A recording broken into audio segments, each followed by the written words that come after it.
to me, I only crush. So that's everything in the box. Honestly, not too much stuff. But there's a lot to talk about here with the phones. It's a very big upgrade over last year's mid-range Pixel 5. I feel like these are the defining things that you need to do right to be a good buy as a smartphone, but the way that the embargo is set up, I can only talk about 3 of them.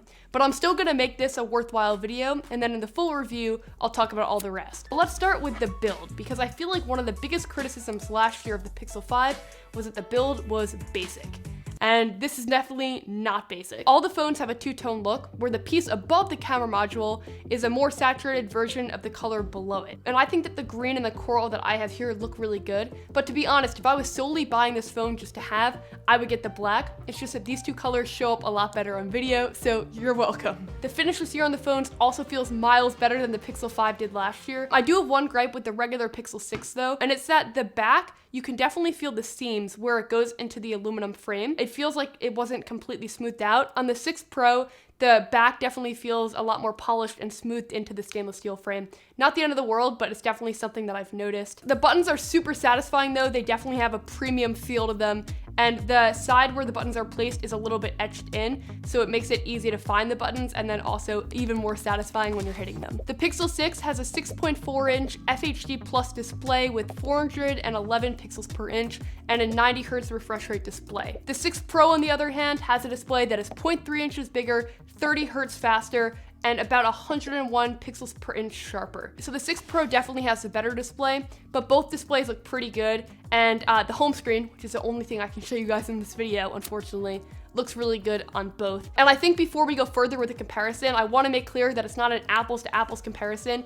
There is a big price difference here. So the regular 6 is $300 cheaper than the 6 Pro. And that means that the 6 on paper definitely looks like a really, really good deal. And it also helps frame the discrepancies between the two phones if you're even interested in either of them. Maybe you just like watching tech videos, like me. They both are gonna have 5 years of software updates, which is pretty huge. And right now they're both running Android 12, which is like the Material You update. So the home screen gets some new widgets, and then throughout the operating system, there are updates to make the phone feel a little bit more custom. Google says that these 5 years of updates are possible because of the fact that they're now making the chip, the Google Tensor chip, for these phones. And that's definitely the biggest headlining feature from the event and for these phones, in my opinion. So basically means that Google is taking the chip processing in-house, and that leads to a few important things. The first thing is that it should allow Google to optimize their phones a little bit more efficiently. So it should help with things like speech to text, Google Assistant, computational photography, and overall software optimization. And Google is saying that it's actually going to also improve video quality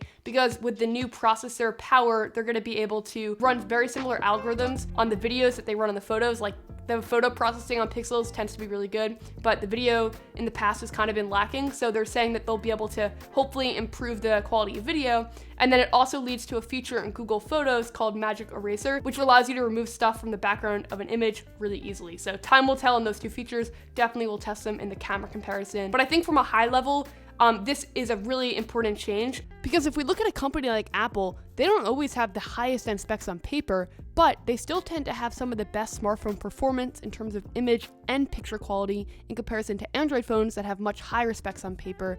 And it's because they're able to optimize every part of the experience because of that vertical integration. And now that door is unlocked for Google. So I think there's a ton of potential here, and the camera has some pretty big hardware improvements this year as well. So fingers crossed, I think this could be the best camera of the year. Super stoked to test it. Kind of a little bummed out that I can't test it in this first video, but I'll definitely test it in a second. And I think bigger picture even, the new chip change is huge because it also allows Google to have more autonomy over the amount of chips that they purchase, at what price they purchase them, and then also what price they make the phone, because they're not buying from an outside source anymore, which I think could be the reason why the phones are cheaper this year. Maybe Google was able to get a better rate. And I also think that they're cheaper this year because Google is really hoping that this is the year that the Pixel becomes more than just a showcase of Android, and it becomes a legitimate, really popular Android phone that has a lot of the market share.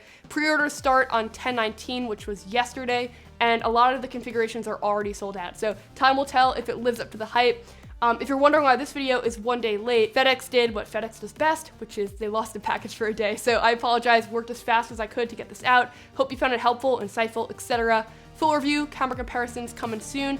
And this week there will be another video on the iPad mini. So stay tuned, really appreciate you. Hope you like this video, and I'll catch you in the next one. Bye.